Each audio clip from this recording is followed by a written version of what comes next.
వారికి గనక చూసుకుంటే ప్రాపర్టీస్ మూలంగా లాభము, ఏదైనా వస్తువు, వాహనము, గృహము లేదా ఏదైనా ఒక కోర్స్ ఏదైనా చేయడం ద్వారా లాభం కలుగుతుంది. కాకపోతే వీళ్ళు ఇక్కడ సింహం వారు వీళ్ళు చేసే జాబు విషయంలో తొందరపాటు నిర్ణయాలు తీసుకోకూడదు. అది. ఇక మరొకటి ఏంటంటే ఇక్కడ ఈ కన్య వారికి కనుక చూసుకుంటే కనుక వీళ్ళకి ఎప్పటి నుంచో ఈ అగ్రిమెంట్ అవ్వట్లేదు, ఈ కలిసి మాట్లాడడం అవ్వట్లేదు, ఒక నిర్ణయం తీసుకోవడం అవ్వట్లేదు అనుకునేటువంటి వారికి ఇది గురువు ఇక్కడ మంచి ఫలితాలు ఇస్తాడు. కాకపోతే కాస్త లాంగ్ జర్నీ చేసేటప్పుడు, పెద్ద మొత్తంలో మనీ ట్రాన్స్ఫర్ చేసేటప్పుడు జాగ్రత్తగా ఉండాలి. ఇక తులావారికి కనుక చూసుకుంటే ఫైనాన్షియల్ గ్రోత్ ఇస్తాడు ఇక్కడ గురువు.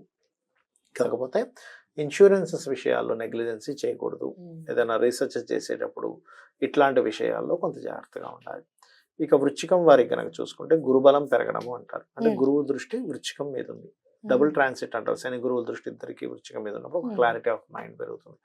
వాళ్ళు ఏం చేస్తున్నారు, ఏంటి, పేరు ప్రఖ్యాతలు రావడం, కొంత గుర్తింపు అనేటువంటిది పెరుగుతుంది. కాకపోతే వృశ్చికం వారు కాస్త ఎవరైనా జీవిత భాగస్వామిని ఎంపిక చేసుకునేటప్పుడు కొంచెం జాగ్రత్తగా ఉండాలి.